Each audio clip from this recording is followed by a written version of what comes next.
বাড়ি ফেরার দুদিন পরই দাদাকে আইবুড়ো ভাত খাওয়ানোর আয়োজন করেছি, আর দাদাকে তাই শ্বশুরবাড়িতে ডেকেও নিয়েছি। তাই সকাল সকাল উঠে সুন্দরী বৌমা সেজে বাজারে চলে গেছিলাম দাদার পছন্দের মাছ কিনতে। দাদা মাংসের থেকে মাছ, কাঁকড়া, চিংড়ি এগুলো বেশি ভালোবাসে, তাই আজকের মেনুতে মাংস নেই।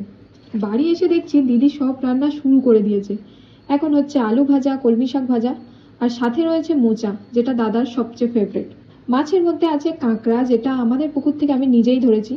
কিনে এনেছি পাবদা মাছ, লোটে মাছ আর পোনা মাছ। 90% রান্না আমার দিদিই করেছে।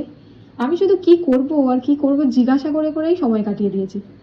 এদিকে দাদারাও এসে গেছে, সাথে আমার মা, সায়ন আর কোলবারও এসেছে। এই যে কলবার খাটের নিচে বসে আছে।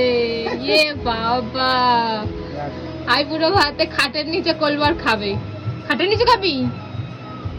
আচ্ছা ঠিক আছে। চলো এবার প্লেটিং করি। আমি ভাতটা বকের আকারে করতে চেয়েছিলাম, যে বকটা গালে মাছ ধরে আছে। তো এটা কেমন দেখতে হয়েছে জানিও। এবার দাদাকে খেতে দিয়ে দিই। দেখা হচ্ছে পরের ব্লগে। টাটা।